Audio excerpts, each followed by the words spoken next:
Om.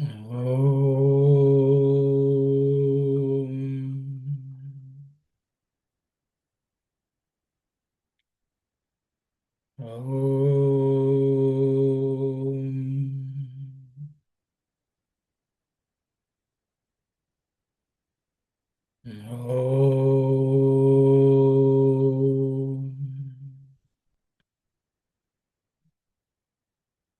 Saira.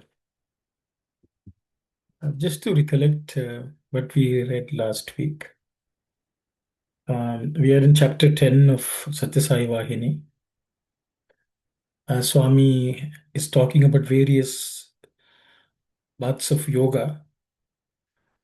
Swami covered Karma Yoga first, then Bhakti Yoga, and now he's introducing us to Raja Yoga. I think we read 2 slides actually, but we have not discussed it in detail. So we will start with the first slide, where Swami is introducing 3 forms of knowledge of human beings. He's calling about Sahaja Jnana, natural inborn jnana. I think instinct was something which we had discussed. The second one Swami called is Sakarana Vicharana Jnana. That means rational or reasoning based knowledge. And in the next slide, I think Swami has talked about the third one, which is Ishvara Prerita Jnana, that which is given by the divine. I think we thought of intuition there, but we'll come back to the first two, which Swami is talking about. I think we can read it, Kalyani, once, and then we can go line by line. So, Now about Raja Yoga. Raja Yoga means the process of establishing mastery over the mind. One need not surrender one's intellect or follow the guidelines of religious leaders. There is no chance of being misled or mistaken. At every step, one has to rely on one's own intellect and experience as tested by oneself. Every being has 3 varieties of instruments for acquiring knowledge, and through that knowledge, wisdom. The first is instinctive. This is very strong, active, and advanced in animals. It is the earliest and lowest, and therefore the least beneficial of the 3. The second is the rational, the instrument that seeks the cause and the effect thereof. This is most evident in man. The instinct can operate only in the limited field of senses and sensory experiences. In man, the instinctive knowledge is largely subordinated by the rational instruments. The limits of the rational are very thin. Reason can range over vastly wider fields. In spite of this, reason too is capable of very poor performance only. Its reach is restricted. It can proceed only certain distance. It cannot venture further. The road that logic takes is not straight. It is more circular, returning again and again to the place from which it started. thank you, Kalyani. We had read the Telugu last week, so I will just open it for discussion if anyone would like to discuss any specific point. I think there was a request to go line by line by Sister Shivani. Yes, So I brother. think Yeah. we can go over. Thank you. So I think Swami is telling Eka Raja Yoga. Now let's talk about Raja Yoga. That's the way Swami starts. And I think Swami is talking about Swadhina Parachu. Basically, our own intellect mind has to be brought within our control. That's the way Swami is starting. And then he gives some explanations of what that is. That I think there are 2 sentences in Telugu in terms of what we need not do. Swami, I think first one is Swami, ఈ యోగములో స్వబుద్ధిని ఎందులోనా పరిత్యజించు అవసరం ఉండదు. Which basically means we do not have to give up our natural buddhi or our own buddhi. We don't have to give up, or we don't have to surrender. That's what it is. In anything. ఈ యోగములో, in this yoga, స్వబుద్ధిని, that means our buddhi, our own buddhi, ఎందులోన, in anything, పరిత్యజించు, that's giving up or sacrificing or offering or discarding, avasaramu undadu, there's no reason. So that means we can still hold on to our buddhi. Then Swami gives the second one. Actually, Swami gives three. ఇతరుల చేత మోసపోవ అవసరము లేదు. And that means we do not have to be fooled by others. Okay, second one. And the third one, he says, మీ బుద్ధిని ఎట్టి మతాచార్యులకు కానీ స్వాధీనపరచున అవసరము లేదు. You do not have to give your buddhi to the control of any religious teacher. I think these are the three things, but I think there's slight difference way it has been translated. So I will stop here if anyone would like to discuss. So is the Swami saying that because Swami's talking about in this yoga, you don't need to give up your buddhi to anything or anyone else? So is he implying that in the other yogas, like in Bhakti Yoga or Karma Yoga, you do need to make your buddhi subservient to somebody like a teacher or guru?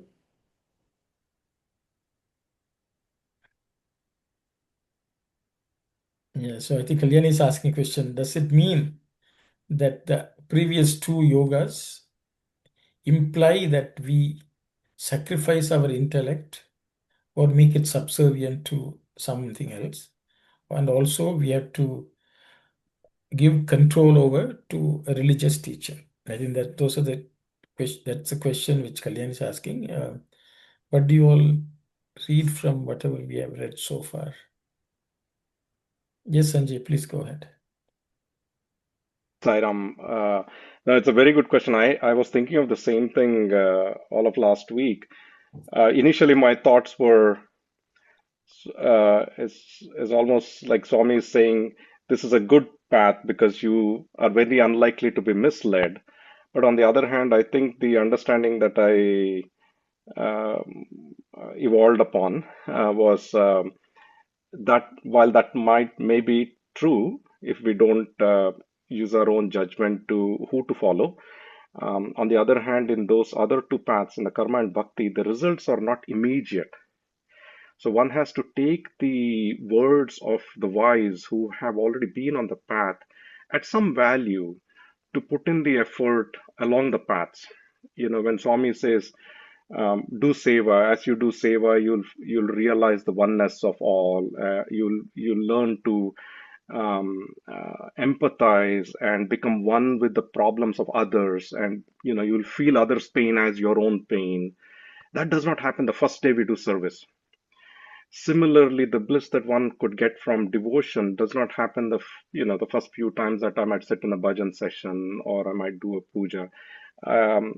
So I felt what this means is, in those other two paths, there is a need to take the word of the scriptures or those who have already been on the path, the great sages and saints who have experienced bliss by being on those paths. You have to take their words as advice and put in the effort for a period of time to start realizing the results. Whereas in this path, it's different in the sense one has to progress based on one's own direct experience after every step. So, this very closely resembles, the inquiries in Jnana Yoga, for example. I think if you are When Swami asks the question, you say, my mind, my handkerchief. We can immediately answer the question, yes, this is, if I say it's my handkerchief, it's not me. If I say it's my body, that means the body is not me. At least we can come to that understanding. It might take a long while for it to kind of settle in with us to where it changes our perspective. But at least the understanding is immediately there from direct experience that yes, when I'm saying it's my body, if I am able to identify my body, then it cannot be me who is a subject. So I think that is the difference I felt between what Swami was saying here. Thank you, Sanjay. Thank you. Yes, Sister Vani. Sairam, brother, I thought that the first two, the Karma Yoga and Bhakti Yoga, is more an external sadhana, and now we are getting into more internal. And then when it's internal, that's when you're talking about Buddhi. That's how I understood. I don't know if that's right, but Thank you. Thank you very much, Sister. Anyone else would like to? Brother, but I felt when I read this one, surrendering one's intellect is usually done by devotees. Surrender the intellect to the God, to God. So in the Bhakti Yoga, it is a must. So that's what I felt when it say one need not surrender one's intellect. Because everything we totally we give up everything and we surrender fully. We don't have any reservation of everything is him. So that's what it struck to me when I read that one. Maybe we can discuss that also. Thank you. Thank you very much, brother. Yes, Sai Satish, please go ahead. Ramana. So I'm just, I felt one is like karma and bhakti are bottom-up approaches, and when it comes to this jnana, it is a top-down approach. And in the top-down approach, since we have the Vijnanamaya Kosha, which is the closest to Anandamaya Kosha, when one is established in that realm and approaching, then the perception of being where they are established from changes. The one's own Atman becomes the Guru, and so there is no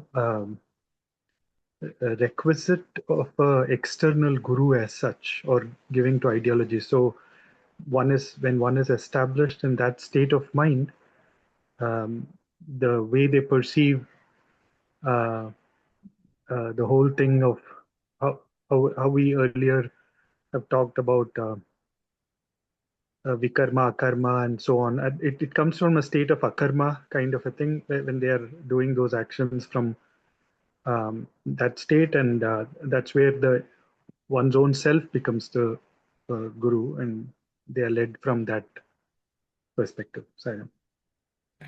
Thank you very much, Sai Satish. Any other thoughts?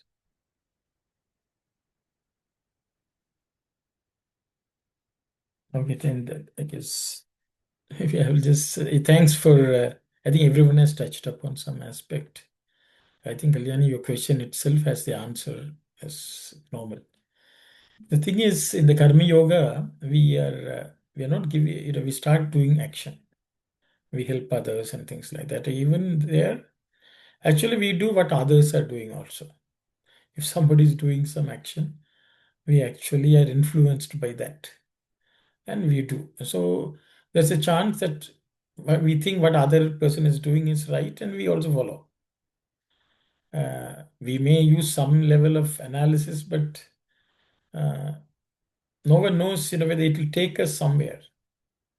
But we still follow what others are saying. I think so. Swami has used three things.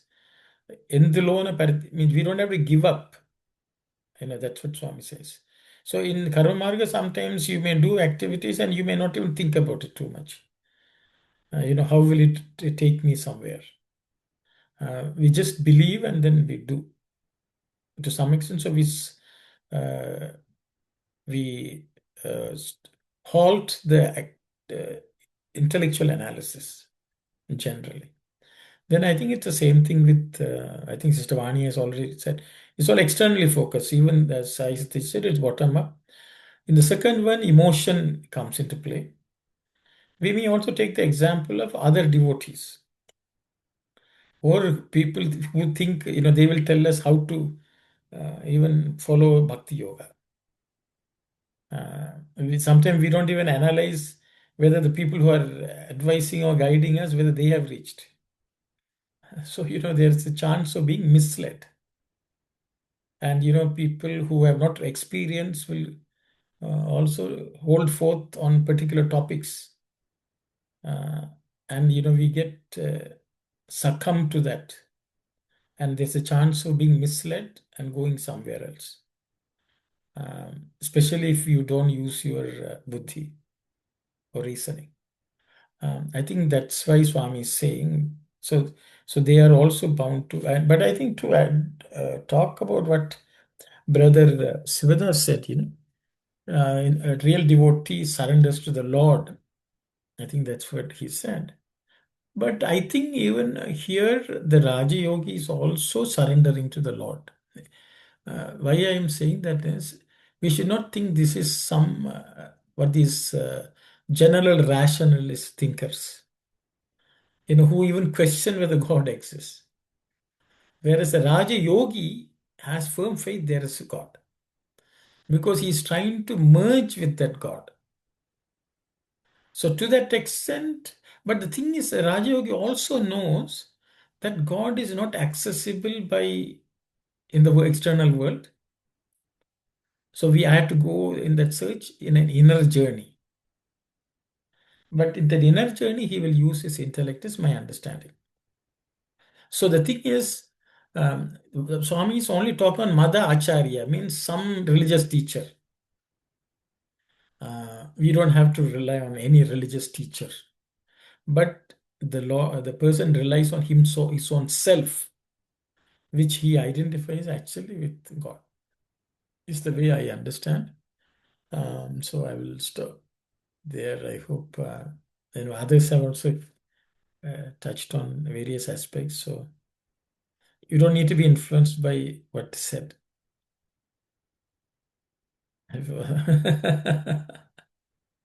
Yes, it's Auntie Vani. Yeah.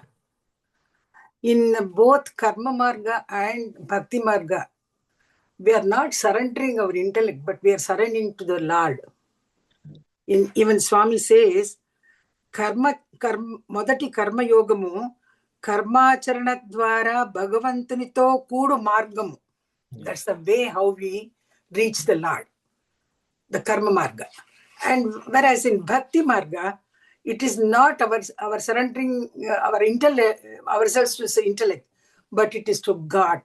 Of course, emotional people, we are connected to the Lord through Bhakti Marga, and we are surrendering to Him, not to the intellect. Intellect is not being surrendered. We are not surrendering to intellect. Sai Ram. Thank you. Yeah, in Rajamarga, of course, one has to depend on one's own self. That's the way how we approach. But even there also, I feel, are we surrendering our intellect in the Rajamarga? No, we are not surrendering. No. But so Swami is saying the other, I think the discussion is, see, sometimes we sacrifice our analysis when, as a Madhacharya say, this is what you have to do.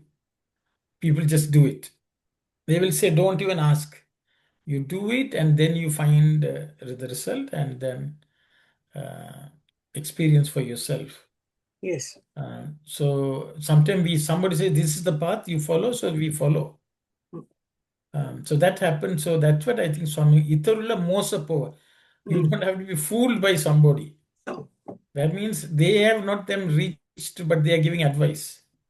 Then we follow their advice, we go behind them. Then we can get caught. In the Bhakti Marga, that happens. In every religions, they will say, this is what our prophet said or something like that. So that means you believe that. So you don't even analyze whether there's heaven or hell or anything like that. They said so, so we follow. I think even Karma Marga, they will say, if you do this action, you will go to heaven. If you do this action, you will go to hell. We don't analyze. There's a great amount of faith also there. And but the thing is, there are so many people saying different things, and we listen and some can get fooled. So I think, but I think, Kalyan, your question, I think it also means you, even for the other margas, you don't have to give up. Give up. I think this is what Mani Aunty was trying to say. Even in the Karma Marga, we don't have to surrender our Inter- even Bhakti Marga, you don't have to surrender. A good devotee will exercise intellect there also, especially when you are listening to other people's advice and things like that. So I don't think there. But here Swami says there's absolutely no need for you to do it because you're totally reliant on your own self. So that the opportunity to be fooled by others doesn't exist here because you're totally relying on yourself. I think that's the way to look at it. So in other paths also, you don't have to, Yeah. but generally people tend to. Yeah. I think that's the way I understand. Thank you. Sai Ram, thank you. So even in the Raja Yoga, then they would be surrendering their buddhi to the Lord, though. Is that right? Yeah, I mean, they won't call it surrendering. I think at one point, I think Swami will touch it when we come to Ishvara Prerita Jnana and Yukta Yukti Jnana, but I think Swami is covering that later on. Okay. It is not surrendering. It is not contradictory, let me put it that way. I think that's what Swami will say later on. I don't want to discuss it now, sorry. When we come there, we will discuss. Swami has not spoken about surrendering. But Swami has basically said there's no need to surrender. Okay. So I think Swami will explain it later. Yes, Sanjay, please go ahead. I was kind of wondering why Swami uses the word mosa, because, I mean, if you look at it in the context of Ekam Sat Vipra Bahuda Vadanti, one, and second is to each as their, at their level, right? Even as sharpened as the intellect is, they decide who their guru, who they want to follow and follow the path. Why does Swami use the word mosa there? Anyone who would like to say, why did Swami say Mosa? Mosa means somebody cheating you also. To be deceived, to get deceived, to be misled, Deceive, right? exactly. Deceive you, yes. Why is Swami using the word Mosa?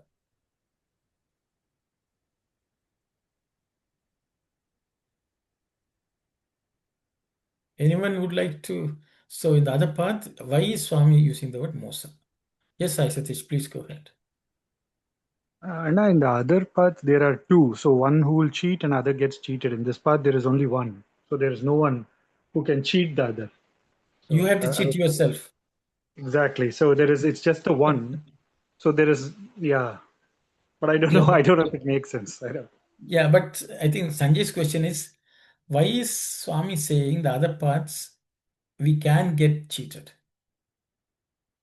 Yes, Sister. So Yes, here the word is misled. No, is it correct? Misled or mistaken? No. that's the way. Yeah, That's the yeah, yeah. English translation. But the word is in Tamil we will say mosam seyyirathu. Sairam, it is in Telugu. Swami is saying itarula cheta mosa pova avasaram ledu. You need not be cheated by others, or you not misled by others. Yeah, so that's exactly the way how it should be. So in Telugu, Swami has given it very what to say, more harsh. In the translation, misled is very mild. Okay. Swami said people will cheat you. Of course, he has used very Swami has not minced words. So Swami says people will cheat you, there's a chance. Here there no chance. The chance is Here there is no chance because you are not relying on other people. That's right. yeah, yeah. So, yeah. If you rely on other people, Yeah, there yeah, is yeah. yeah. So So that's why. correct. Yeah. For the Raja Yogi, he is self-dependent. He is practicing his whatever the books. He follows certain books, no, Patanjali Yoga Sutra, whatever it is. So they follow, and as the Sanjay said, step by step they get the experience and they go further and further and reach the top.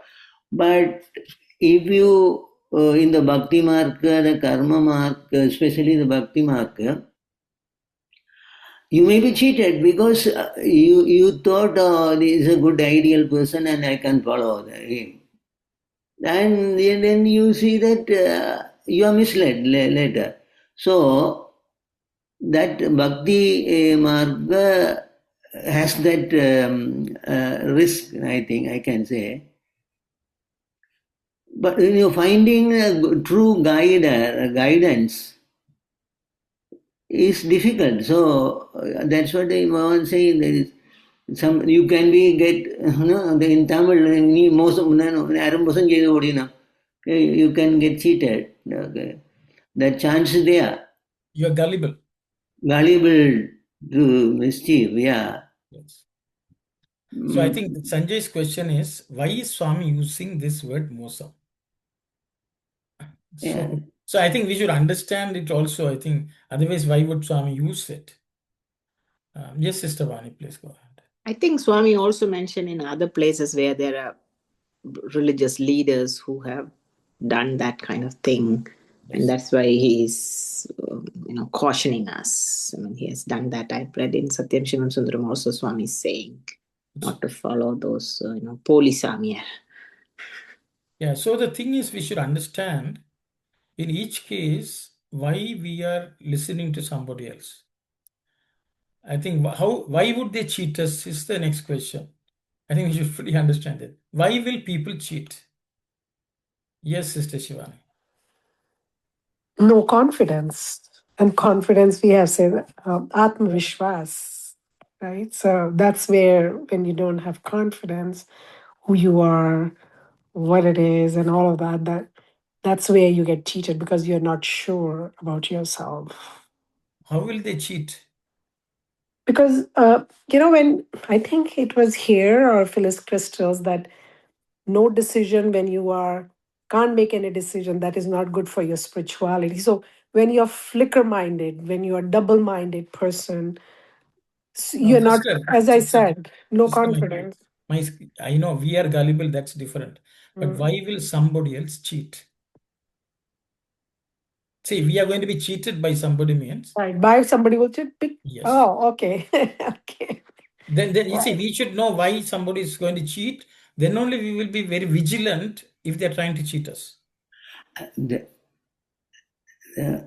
Can I ask sorry, can I ask something? I don't know. Does Swami says somebody, just to clarify that Telugu again, does Swami say somebody will cheat us or we will get cheated by somebody else? Which is same. It's more or less the same thing.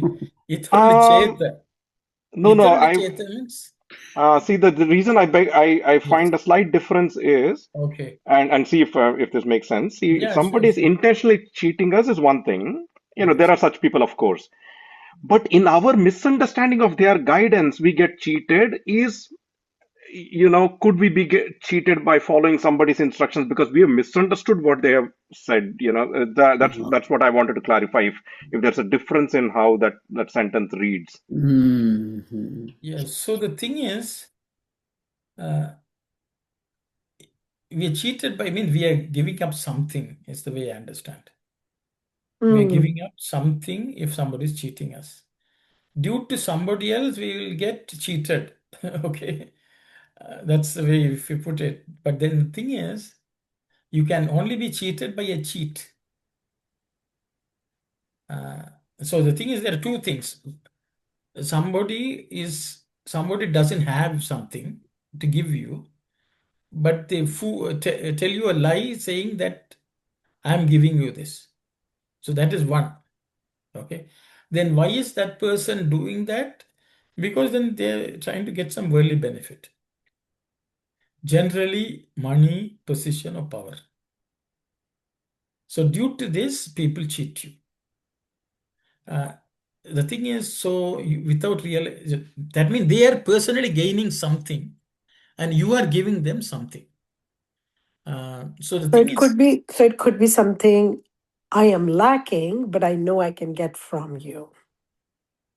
Is a cheater. Is cheating. yes, but then in the process, we are missing our own progress. Yes, Sanjay, please go ahead. No, I just wanted to draw attention to also Swami use Mata Acharyamu, not like Guru or Sadguru or, Swami use Mata Acharyamu, and it's interesting to understand that Mosa in the context of who Swami is referring to. Yeah, Swami has ascribed. So people who try to portray themselves as teachers of religion. He is not referring to a particular person. General guidance. He says religious leaders, that is Matacharyalu. నీ బుద్ధిని ఎట్టి మతాచార్యులు కానీ స్వాధీన పరచన అవసరం లేదు.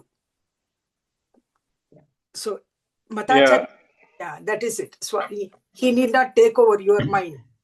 So it is almost like somebody who's barely started practicing and gotten to a point. Don't follow them. You could get misled, and variation difference between that and following, Swami or following, Sadguru, or, in that sense, I think. I don't know. Yeah. Say, Sanjay. Okay. Yes, Sai Satish, please go ahead. Thank you, Sanjay. I was just going to say that because immortality is our birthright, and when that birthright we think that somebody else can give it, that is like when we say somebody is the gatekeeper of heaven, that kind of a thing, that is the place where what is one's own birthright is being viewed as somebody else other than the self or God will confer. And they being able to tell that they will give is one thing. The other part is we believing in that they will give is where that whole of the getting cheated and all of that comes.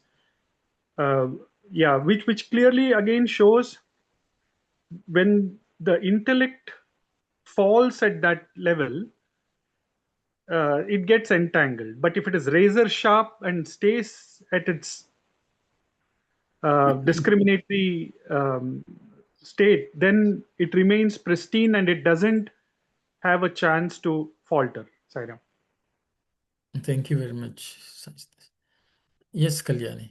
Yeah, so I think you were mentioning about, so like one way we can tell or we can be vigilant is if somebody's gaining something by us going to them, like money, like if something costs money and they're teaching spiritual knowledge, then that's kind of a red flag for us that it's so that's kind of obvious. But in any kind of even if someone's not gaining anything worldly, they must be gaining something, like if they're volunteering their time to teach, or they're getting something like some sort of satisfaction, and that would be okay, I suppose, is it? No, that's also influence. See, it's like, you go to a temple. There's a huge lineup. Okay. And one fellow will come, look here. I can take you somewhere quickly. And then, people will shell out some money. Okay, that is one way. And, you may still not end up and going and having darshan or something like that. Then there are people who will stand there and say, look here, don't go here. I can show you a better place. Another temple is there. You come, I will take you there. So then there are people who will mislead or distract you through many ways if we are not vigilant. There are so many people who would say, Swami is coming to my home, you come here. There is a miracle happening, and they will Sometimes it is just popularity, sometimes it's power, sometimes it's, for their own, and they know very well. They will say, Swami has given me this, come here. You don't have to go anywhere. Maybe Swami is not even there in Prashanthanalaya. Okay. There are people who are saying there's only a dead body there. To that extent, people have gone. So what I'm saying is, but the living Sai Baba is with me. Things like that. So there is so much misleading happening. And people just submit to them, and they get misled. And they don't even realize that they are getting misled. Maybe so your time, effort, resources, money, everything can be misled in parts. So I think we have to be vigilant. I think that's what Swami is just warning us. Whereas Raja Yoga is a bit different.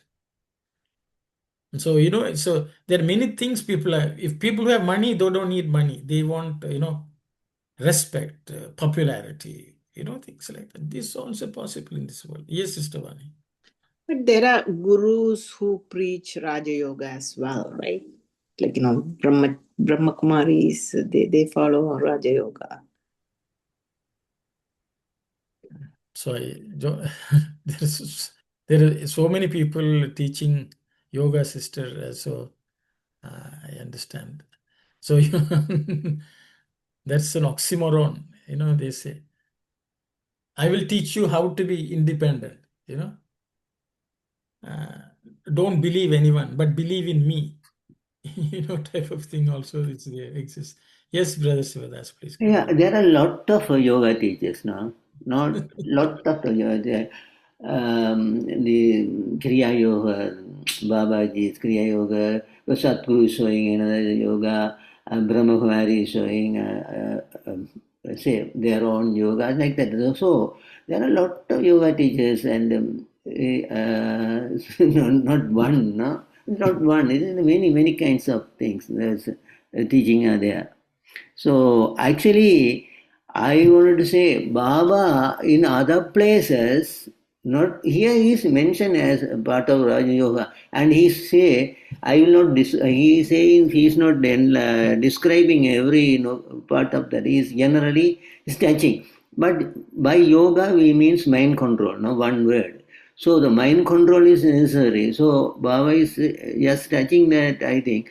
So Baba doesn't encourage the Raja Yoga as much as other yogas. You agree, brother? We agree that one. Yeah. No. See, Swami, I think Swami has mentioned it is not. It's not practicable for many people because there are loopholes there also. And the need a guru also. Baba has said that also. You Yes. need a guru for particular guru for one your own guru to follow that one. Yeah. Who can guide? Yes. Yes. But I think he's taking it even beyond that is my understanding. But we can. I think Swami is further explaining in the next few pages, so we'll go through. Yeah. So then I think if everyone is okay, so we don't have to surrender our intellect to anyone else. I think Also, brother, this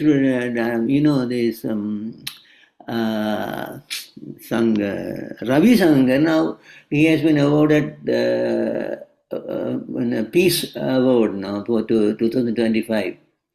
So it's a lot of people in all over the world are teaching yogas. That's what. Okay, thank you. Yeah. So why I said it's an oxymoron is they tell you decide yourself, but then they'll say first listen to me. So that's where the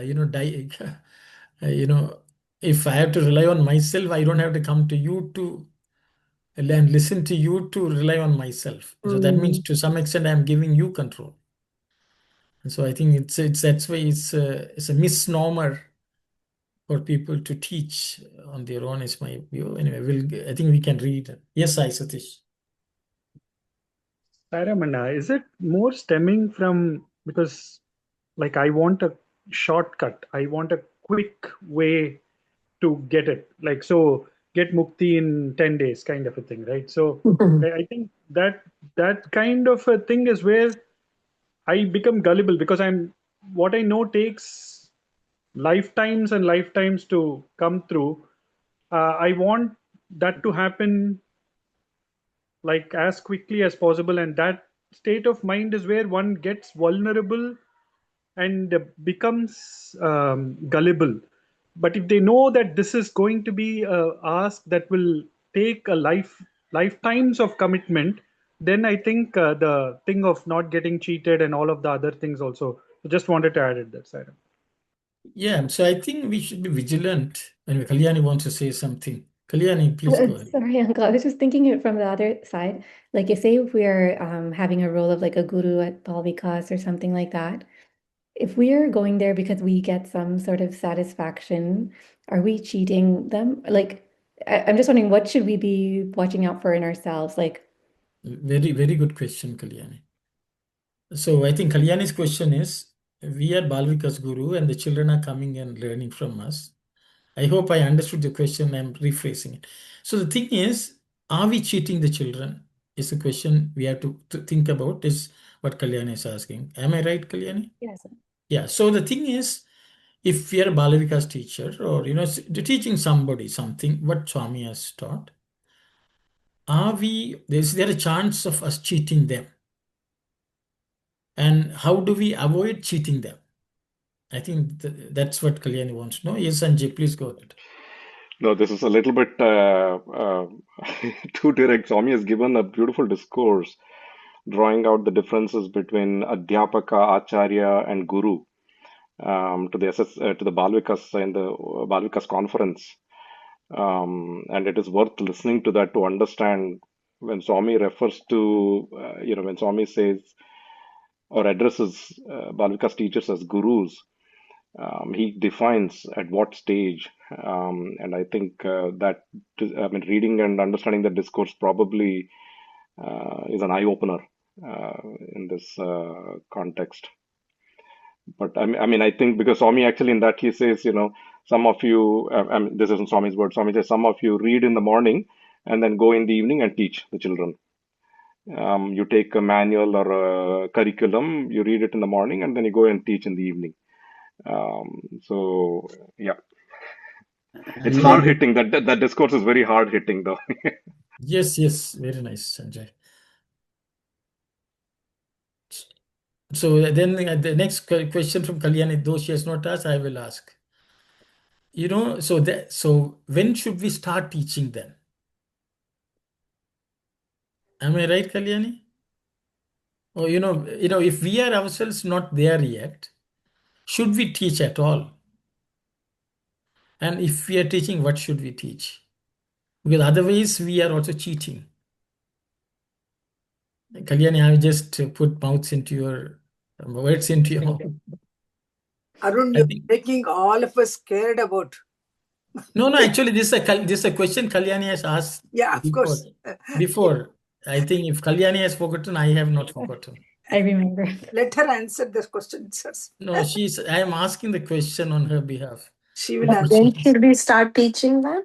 That's what Yes, because Sanjay is saying you should not study in the morning and teach in the evening.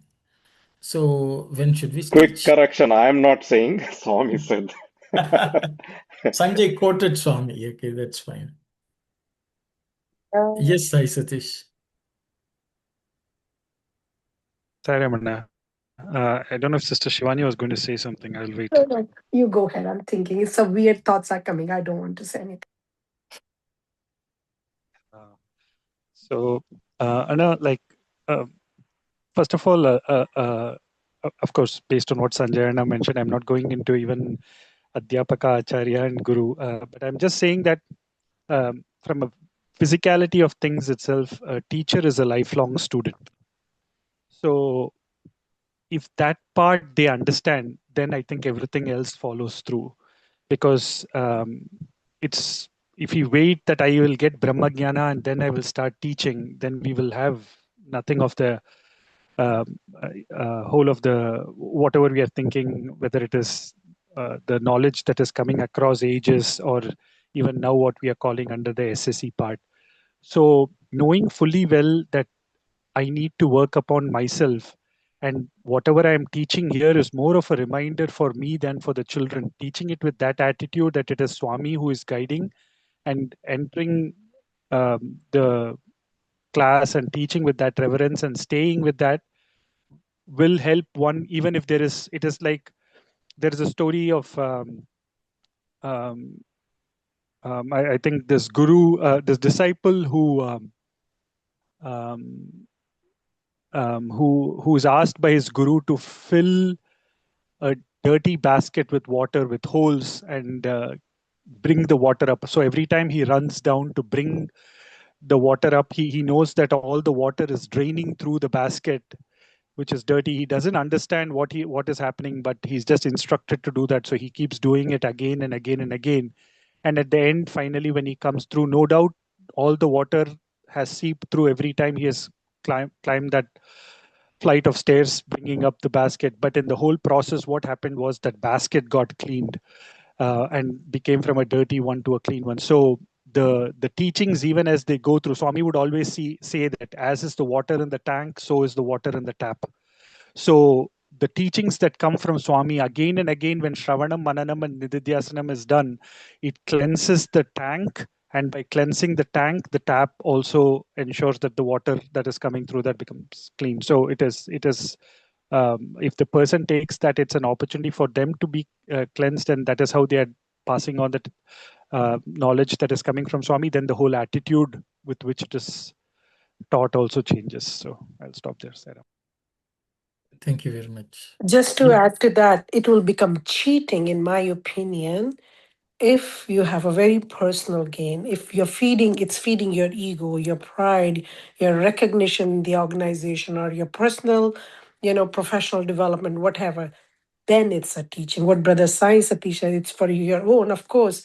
And one thing I have learned, that when you are a guru, as it was identified, that you have to practice, and then only you can impart that knowledge. And never underestimate those who are receiving there, because it's the same soul who is sitting there and receiving. They can figure out whether it's just the lip service, or you really full conviction what you are saying or imparting to me. You believe in that. Maybe you didn't practice, but you do believe in that. Sorry. Thank you very much, sisters. Thank you.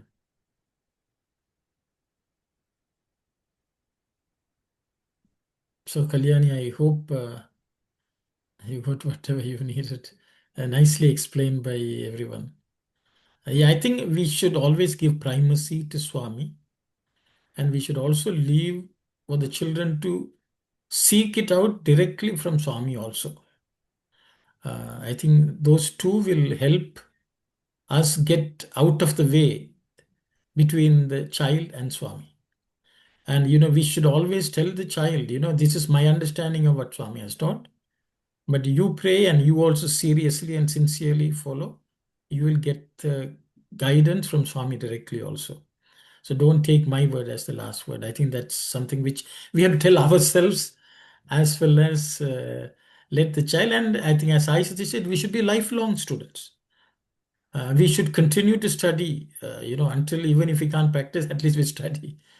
And that itself is the best we can do, to be sincere in our efforts, rather than cheat the child. If we are serious about our study, that example itself will help the child. Whether we explain it or not, I think the child will benefit from that. That's in life, everything is like that. We don't have perfect knowledge. We may never have. I think by the time we get, we won't be here. But until then, we should let the child have direct connection with the Lord.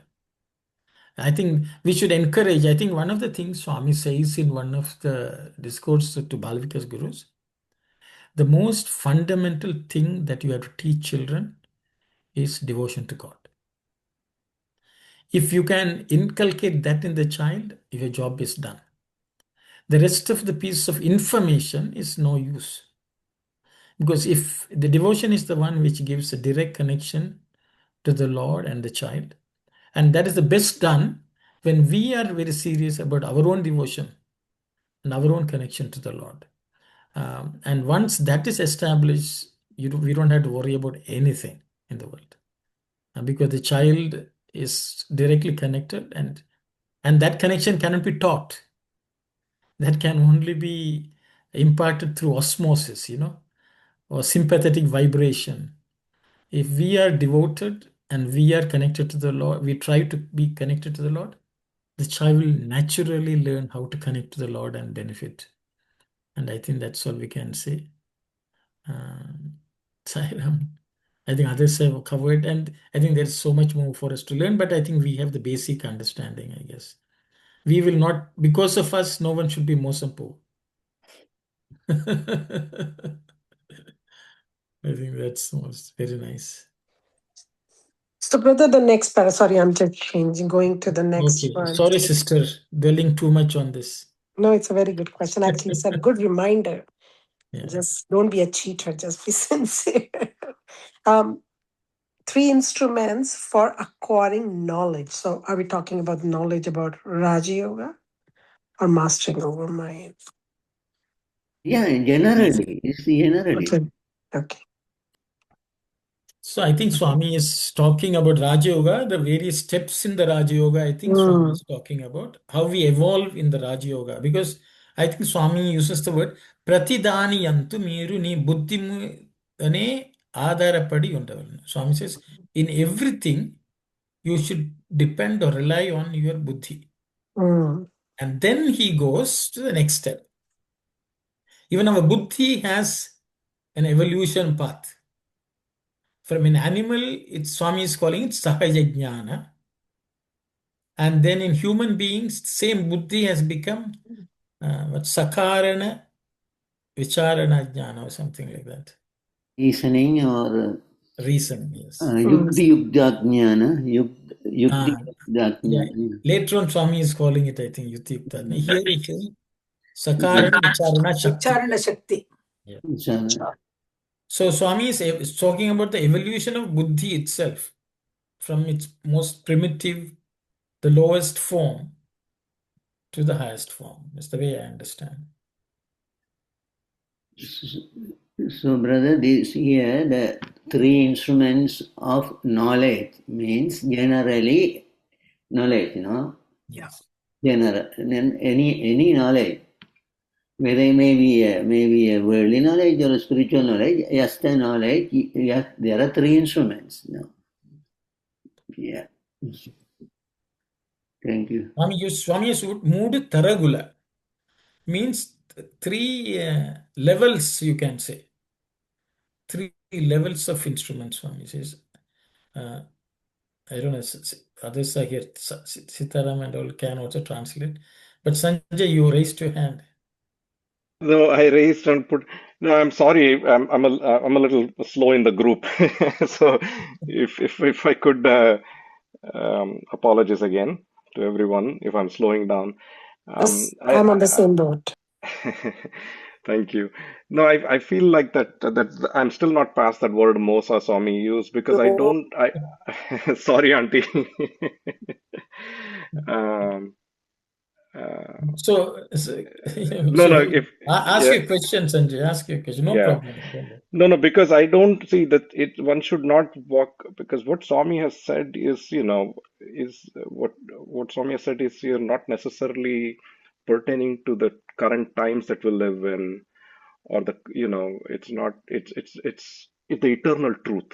Yes. Right. So why Swami use the word Mosa here, and in the context of couple other words, one is Matacharyalu, and then also guidelines of religious leaders rather than the practices of religious leaders. Why Swami use that word? And because one cannot dismiss somebody like Adi Shankaracharya, for example, saying don't follow them, they might mislead you. That's not the right approach. Yes, we have plenty of examples from current days that we can we discussed previously, that might be misleading us, So I just wanted to understand why.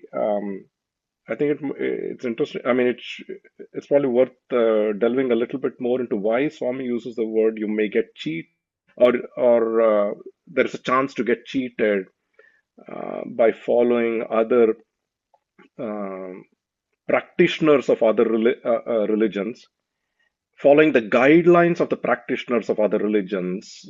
Is there a reason why some, is referring to the practitioners or the guidelines of the practitioners of other mathas versus following somebody's following somebody, like, Swami says, my life is my message. You follow Swami's life itself versus there's no distinction between his message and his life versus other religious leaders whose message might be different from their life. Is that what Swami is drawing our attention to? Yeah. Sanjay, it's a very pertinent question because none of us may be, or only few of us may be Raj Yogis, so we have to pay attention. My understanding is Swami does not want us to neglect Raja Yogam, whichever the path is. See, Swami would say if in Karma Yoga, there should be bhakti, there should be jnanam, and there also should be Raja Yoga also. So I think from that perspective, we need to have this aspect in our other yogas also. You can't have Karma Yoga without bhakti or jnana, or even the Raj Yoga, which is controlling of the mind. So I think Swami is giving equal importance, number one. I think number two, you said Matacharyalu. Swami is saying, even if a Matacharya is saying something, don't sacrifice your natural buddhi, because that way you will not be taken for a ride by anyone. I think that's the sense I get. And Swami is not saying don't follow Matacharya. Swami is telling even if you follow a Matacharya, don't totally give up your natural intelligence or natural intellect. Because what there's a word I think we have studied, Shat Sampati. In Shat Sampati, there's something called Samadhana. So what Samadhana Swami is telling is, what the Guru teaches and what the Shastras and what you're understanding, all of them should be in a state of equilibrium. So the thing is, you cannot, so as an individual, we have to come to a Samadhana. Even if an Acharya is saying we should independently study the Shastra and we should be able to equate them. Because one cannot contradict the other, then it is not. And to come to that equation, we have to use our Swabuddhi, as Swami says.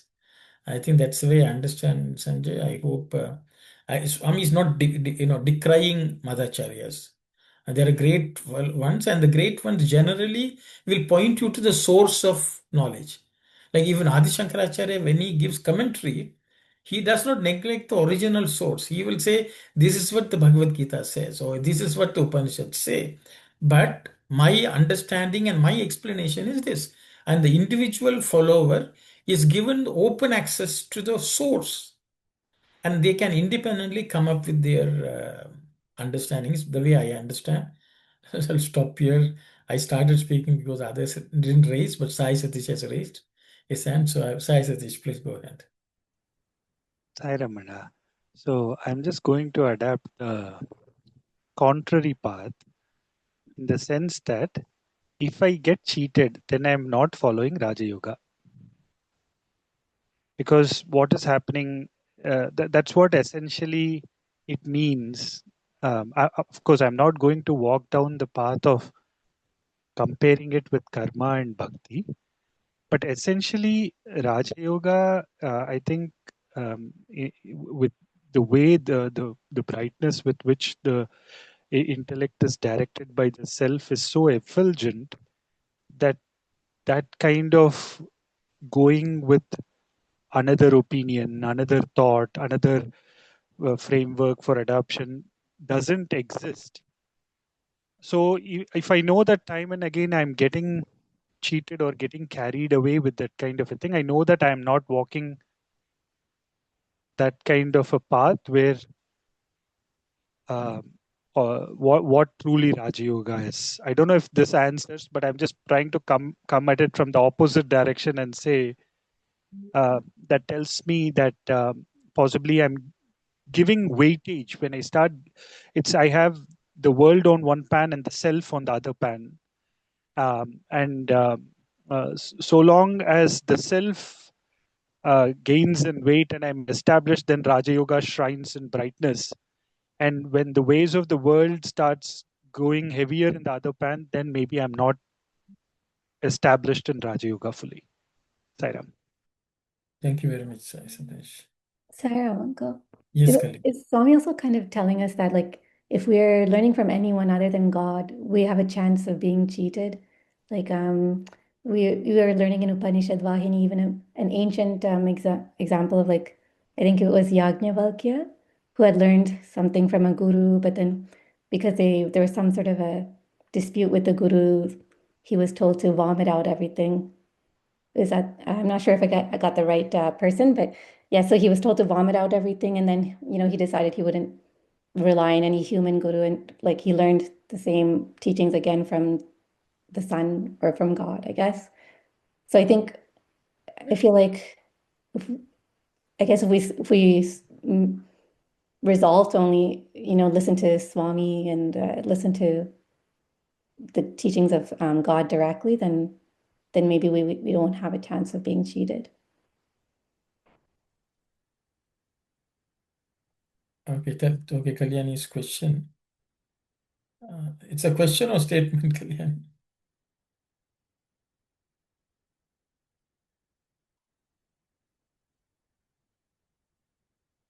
Okay. So, brother, what I feel is that, but Brother Sanjay raised that idea because actually this Baba is introduction for the Raja Yoga only, So, whatever they said in the first small paragraph is particularly for the Raja Yoga. So, we should not say or we should not follow the religious leaders, It doesn't mean like that. So, Baba is saying this path is like this. You don't need to follow religious leaders or their chance for being misled and like that. So other than that, we cannot extend these words to other fields, other paths. And as Brother Sanjay is there, Shankaracharya, even Ramakrishna Baba, so many great souls have come and there are a lot of teachings they are giving and we take it. So there's it is not should be, as Kalyani thinking, it should not be directly from God. It's through the human beings, like that. So I will stop that. I don't know whether I am expressing myself out. Thank you very much, brother. I think even the examples you gave, brother, if you take Ramakrishna Paramahamsa, he told Vivekananda, go and ask mother directly. Go and ask Kali directly. He encouraged that. If we go to, I think, Ramana Maharshi always quote, Ramana Maharshi will say, inquire who it is coming from. So generally they encourage inquiry, direct examination. Even in the Upanishads, some of the teachers tell the student, go and think about it for 1 year and come back. They will say Annam Brahma. You will say, okay, but that doesn't sound right. Why don't you go and think about a little more? They will come and say, oh, Pranam Brahma, things like that. So they generally, even the Socratic path, generally even the real gurus, the good gurus, generally encouraged inquiry. Even if they, give some guidance, they will say, go and find out for yourself. You can read the Shastras, contemplate, and come back. So to that extent, generally a good guru will encourage, point you to God. And Swami himself. Swami says the mother points to the father points to the guru, and the guru's job is to point to God. So the thing is, as long as somebody points to God and allows the person to directly connect to the Lord, that is the same thing in Bhakti Marga also. And the Guru will not say, of course, today modern day Guru will say, come and do, pray to me. But all gurus generally would say, go and find your own God, your own Ishta Devata, or something like that. So I So, think, brother, in the Jnana Vahini, Bhagavan wrote yes, that there Ramana Maharshi yes, is wrote within a few first chapter no, something. yes, They wrote so Ramana Maharshi followed this path of inquiry, and he taught his students the path of inquiry, and it is an easy path. You can follow that. Baba is saying, no? You can follow. Was saying that you can follow that unless the English translation is wrong. So it doesn't Shankaracharya teaching. So, for example, so the radical teaching, no, directly from text. So it looks like it could be even Baba himself is in a human form, no? yes. So the thing, all the gurus like Swami, even Swami will say, you find your own path. Swami said, the Shastras have already said what I am trying to explain. So he always encouraged you to go to the source and study also. Same thing with Ramana Maharshi also. He also encouraged people's study of scriptures. And he himself used to, along with them, study also sometimes. And he has composed some of them also and translated some of them. So yeah, they have done many things, but they never came in the way between God and is what I'm saying. So ultimately, all of them, in some manner or other, pointed to God. Like if you take Adi Shankaracharya, he said Bhaja Govinda. Okay. So Ramana Maharshi said, Ramakrishna said, go and pray to Kali. Or Ramana Maharshi would say, go and ask him or somebody, sometimes Shiva. Or he will ask, find out who you are, find out the source of your thought, things like. So to some extent, they directed them towards God. I think that's all I'm trying to say. But That's correct. That's correct. Directed. That's correct. Yeah, that direct- part is correct. But their teaching cannot be overlooked. That's what I am saying. no, which is fine. That's what Swami is saying. If any teacher is discouraging you to go to the source, then we have to question that. See, their teaching was to go to the source. All their teaching was to go to the source, which is nothing but God in some manner or other. And I think that's what all real gurus did. They did not charge money and they did not ask you to sign up for a course. They just told, go direct and ask. So I think, so you won't have a chance of more support. I don't know, Sanjay. No, it's a very good discussion. I was just trying to, because Swami is never one to put down others, other teachers, other instructors, So I was more trying to understand it as, I think somebody used the word belief. Karma Yoga and Bhakti Yoga, the results promised in those two margas is based a lot on belief and faith, right? Whereas the other two are based on direct experience. Um, Belief is only as good as one's understanding of the instructions one has received. There's that example, I think it's been shared here in a previous session about, whiteness of milk, comparing it to like it's white like the swan, or does it fly?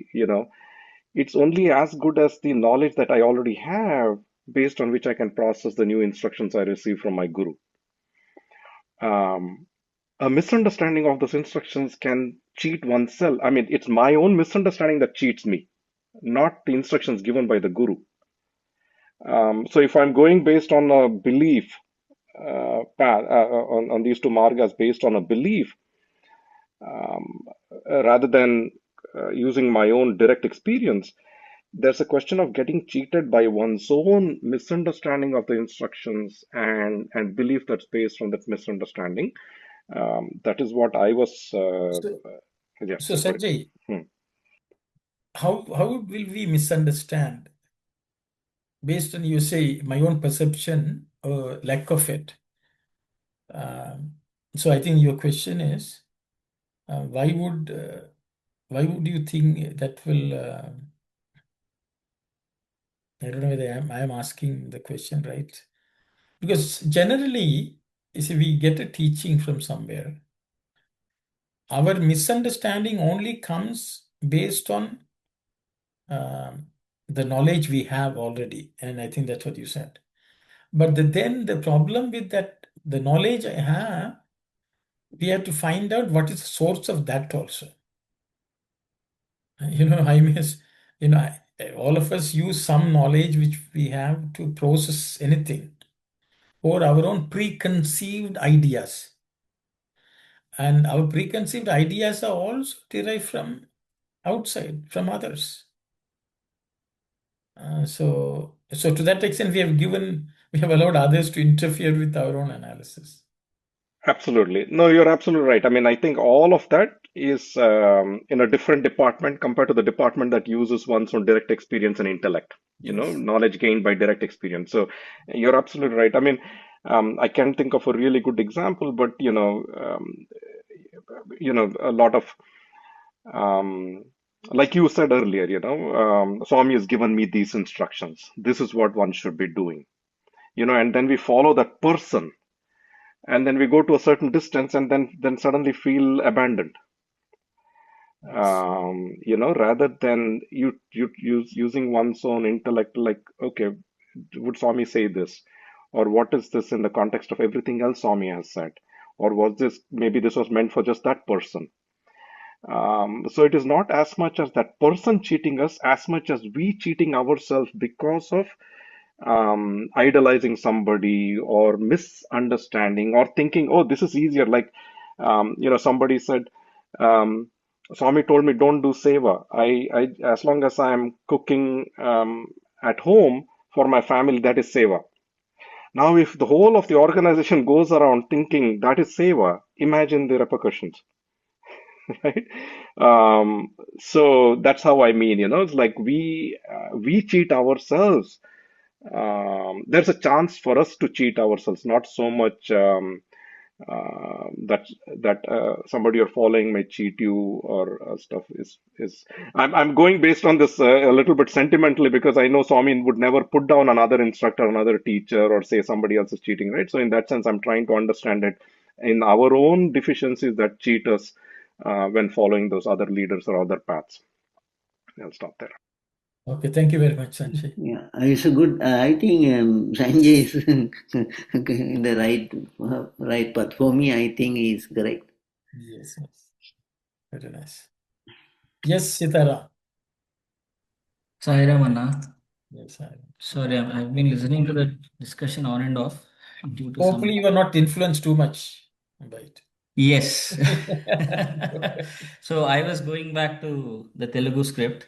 Yes. And I think the last question that Brother Sanjay has raised and a lot of discussions happened around that.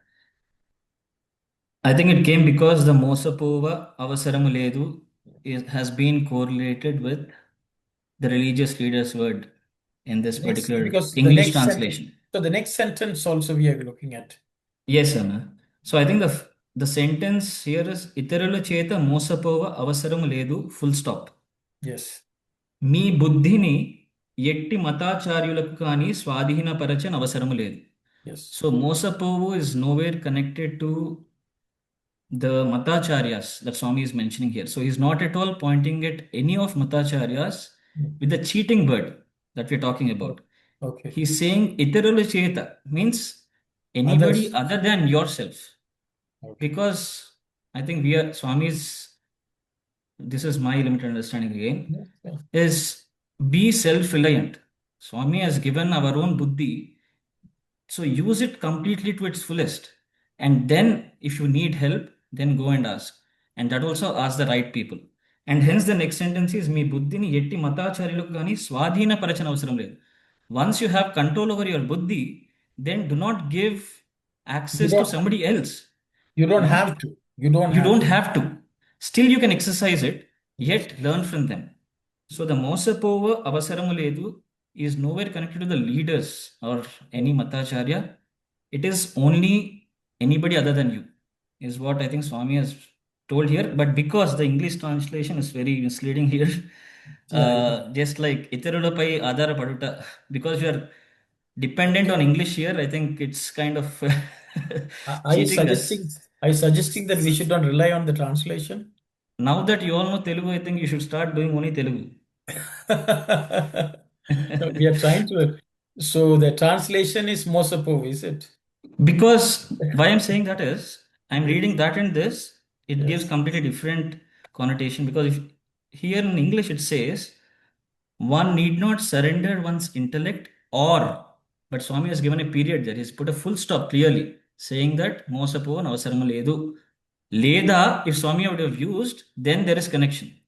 Yes, okay. So I think I thought I'd just clarify that. Very good. Thank you. Stop here. And I think even Kalyani sister mentioned about Yajnavalkya depending on somebody human and going to sun.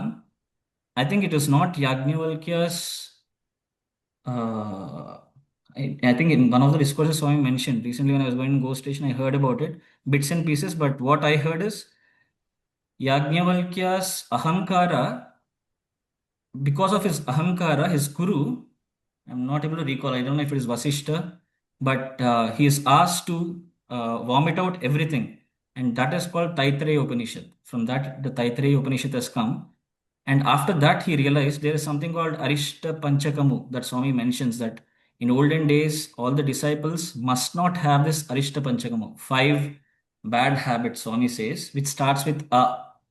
I remember a couple of them. One is Ahankara, then Swami has told about Asabhyata, then Swami has told about Asuya, and 2 more, which I'm not able to recall. But anybody who has one of these 5 qualities, they will be banished from the Gurukula, is what was told during those days. That strict they were, it seems. Swami was telling. And then Yajnavalkya goes and realizes that, whatever he has done is a mistake and he wants to relearn all the Vedas and the Upanishads. And then he depends on God, Sun God. So I thought I'll just mention that. I'll stop here, Anna. Sairam. Thank you very much, Sitaram. So yeah, just to elaborate that, so that thanks Sitaram, thanks for that elaboration about Yajnavalkya.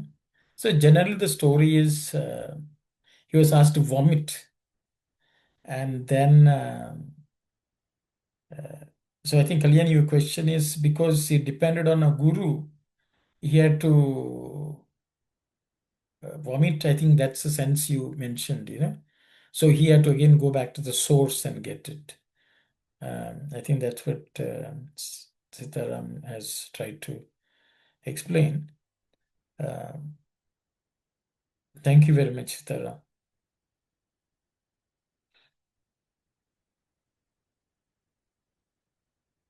Anyone else would like to comment on any of the points? Brother, can you summarize what Sitaram said? Okay, Sitaram said, there is Swami has 2 distinct statements. The first one says, you need not be cheated due to others. Swami did not equate the others with the Matacharyas. Then his second statement Swami makes, that you need not be dependent or you need not surrender your intellect to the control of a Matacharya. You don't have to give that up. So 2 different statements Swami makes, and Sitaram wanted us to understand that it is not necessary that the Mosapovu was related to Matacharyas. Swami has kept them separate. Swami did not say you should not follow, but Swami says you do not suspend your intellect when you're following a Madhacharya. And Swami did not ascribe cheating to a Madhacharya. Swami says you don't need to be cheated by others. That was a general separate statement. And he felt in the English translation, both these are mixed. So we tend to think the Matacharyas will cheat, so don't follow them, type of thing. We should not get, that's what I understood from what Sitaram said. Sitaram, I hope I have not made it more confusing. There, Yeah. Actually, there is a full stop. ఇతరుల చేత మోసపోన అవసరం లేదు, there is a full stop. But here, what has happened is, in English translation, ORR is used. Both the sentences are connected. That is Yes. why we got confused. And then we immediately connected these religious leaders to Swami's statements. And he is not putting down anyone, any other acharya. Thank you. Anyway, we have the original words spoken by Swami, so we should not have any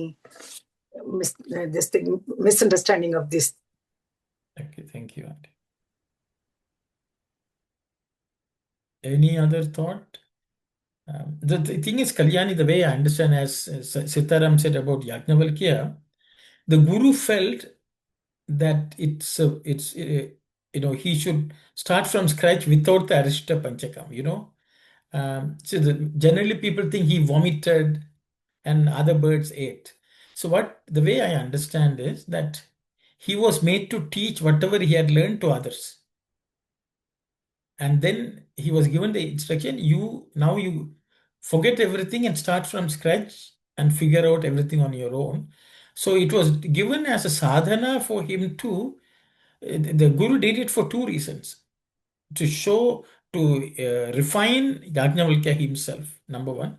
Number two, also to show the greatness of Yajnavalkya, also to the world. So I think Gurus always do these things for the betterment of a student, because that way they will purify themselves. So I think that's the way to look at it. So he had one of the best gurus who really guided him to shine forth. I think that's the way we should take it, is my understanding. I will stop here. Thank you. Yes, Sitara. very nice, very nicely explained, Anna. That reminds me of the Veda classes that we started 3 years ago. Yes. I think in the beginning we didn't know meaning of anything in Rudram, or I think some of us even had mistaken pronunciations. Only through sharing that knowledge, we started becoming more confident about Namakam and Chamakam. We started understanding each of those words and pronunciations. I think though we may not be equal to Yajnavalkya's, but I think we saw a glimpse of what a guru can do just by saying that learn Rudram, and we see so many students and so many devotees now chanting at Sairam. Thank you very much. It's, by sharing our knowledge, actually we improve our knowledge. That's very nicely put, Sitaram, and that's what we should understand. It was generally, but people are writing, Vaishampayana, who was a guru, got upset with him, so it'll vomit whatever I gave you. This is the way, unfortunately, it's written everywhere, and so they think these Vedic gurus are useless, get angry and trouble the student, things like that. Unfortunately, it's mistranslated stories. I said, yes, Sister Brother Varadan, please go ahead. Thank you. I remind that Brother Sitaram is my guru for the Veda chanting. So through him, I learned the Veda. I still practicing myself. Thank you very much. I really appreciate that his help to learn that Veda. Thank you. Sairam, Brother Sairam, sir. Yeah, I think Swami gives us opportunities to learn and perfect whatever we think that we already know well. Only when we start paying attention to everything again from scratch, it helps us, and I think that comes through. So these are, Kalyani, I think it answers your question also, how can be Balavika's guru? Because when we study and restudy and revise what we have already learned for the purpose of imparting to other children, that itself helps us also to get better. So I will stop. I hope if no one has, we'll go to the next line. We are still we are trying to rely on our intellect, I think. So that's inquiry. So Swami is talking about the three stages of like upakaranas. If anyone would like to discuss that, we can discuss. We have 5 minutes. So Swami uses the word sahaja jnana. That's the first one, the bottom line one. So sahaja jnana means that which is naturally inborn when we are born. I think that's the way to understand. It Yeah, is born along with us. yeah, usually we say that the duck swim in the water, no? So duck or hen or waterfowls or even the animals swim in the water. Nobody taught it. So it is through instinct the animals are doing that. So so mostly these faculties found in the animals kingdom. So, yeah, brother, the word translation instinct, I don't know whether it properly conveys what Swami is telling. Swami is telling natural inborn knowledge. I think something of that is a better, because instinct means sometimes we just react with instinct in English, fight or flight type of things. But Swami asks the question, when a calf is born, how does it know where to go and suck for milk? Yeah, that's what I am saying. Yeah. Yeah, so people may think it's instinct, but Swami is calling it jnana. It's a certain level of knowledge which the calf has. It's not necessarily instinct, it goes and sucks. But I think it knows already.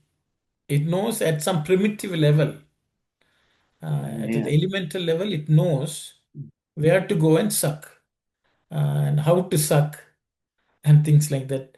But I think generally in the Western science, we will say it's instinct of a animal, I think. Yes, Sai Satish, you have raised your hand. Ramana, I think we can call it innate. Hmm? Innate. Innate, okay, innate. Innate. Innate knowledge, very Yeah. thank you. And I think in innate knowledge where it doesn't use analysis and reasoning. Yeah. Yes, I think so. I think Yeah, no reasoning in that knowledge. yes, no reasoning in that knowledge.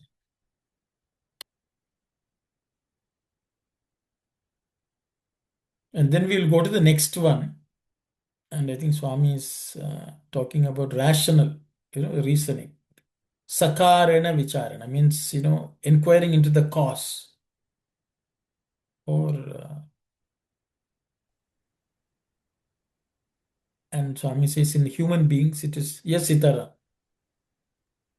Sai Ramana, for Sahaja, Mhm. is it Saha plus Ja, like you're Yes, born with it, yes, born with it. or it comes with you when you're born? Ja, right? Yes. Okay, just wanted to. It is your companion when you are born. Is it the Karma Mala also that is coming? It comes with that, I guess. Is it Vasanas Samskara also. also? Vasanas Vasanas, also. vasanas also. Can we use the word inherent? Yes, inherent, auntie. Yes, inherent. Okay. Born with, that's. I think the one question Sanjay asked, I happened to listen to something. I think Sanjay had asked, when does this manifest, in a baby? I think that was a question he asked. I think various answers were given. But accidentally, uh, I listened to a talk by Dalai Lama. Somebody is asking a question in which he's telling he was in a room with some scientists who were doing some experiment on babies. Apparently, there's a 6-month baby is looking at something, a compassionate act happening, and it smiles apparently. It's showing a video or something, and then it sees somebody having a conflict, And the 6-month-old baby right away frowns and shows its displeasure. So he's telling even at the age of 6, a child is able to discriminate between two sets of things happening. So I thought, Sanjay, I will share that. Because that was also, I thought it takes about 2 years, but he says at 6 months itself, they have done some scientific study about this, is what he's telling, and in one of the studies, he was personally present, and that's what he says. And we are almost out of time. One question I'll ask follow up. I know the sahaja was used inherent, innate, um, inherent and innate, right? Yeah. And Sai Satish had mentioned something else. Innate, he's mentioned. Innate. Okay. Is it now sahaja is more natural? Natural. Is it knowledge or is it just a quality of Instruments of knowledge, acquiring knowledge. It's an instrument. Actually, we get something through that ability. We learn actually. Yeah, Swami. See, yes, you are. That's what the statement says, Sanjay. Okay. Upakarana, Jnanopakarana or something like that. Sai Satish, please go ahead. Ramana, I was just going to say, like, Sahaja Guna of fire is to burn.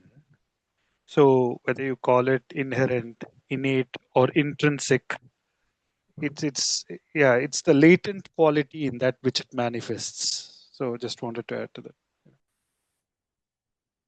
So it is basically knowledge that is gained by the latent. So, for example, the latent um, um, power in the eyes is to see, right? But it just sees. What it does with the knowledge is at a different level, but just seeing. So, in that sense, it's just a sahaja guna, meaning it's just the natural quality of that particular instrument. Sahaja Upakarana is that Sahaja Upakarana. Okay. So I think it's eyes. The eye is an instrument, but the sights is the knowledge which it gains when it exercises it. But everyone is born with certain instruments. So I think Swami is saying human beings born with that inherent upakarana. I think that's it. I think the question is, if human beings are born with legs with which they can walk. But I think your question last time was, when will they start walking?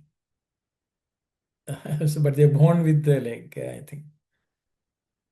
Yes, Sitaram. Yes, and I think you mentioned it.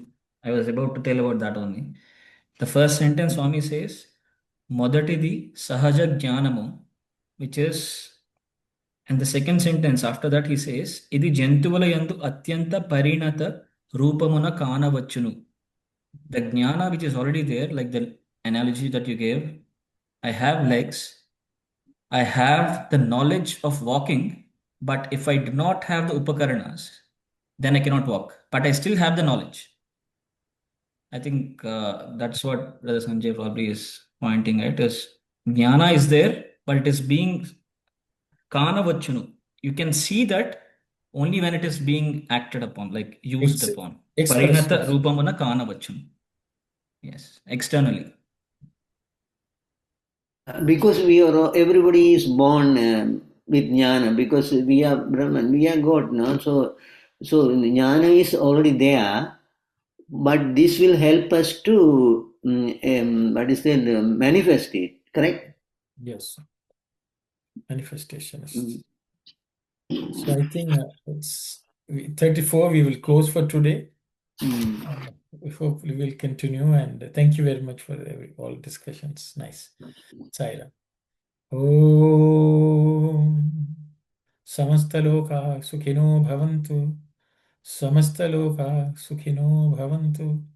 Samastaloka Sukhino Bhavantu. Om Shanti, Shanti, Shanti. Sairam everyone. Sairam. So, thank you. Thank you.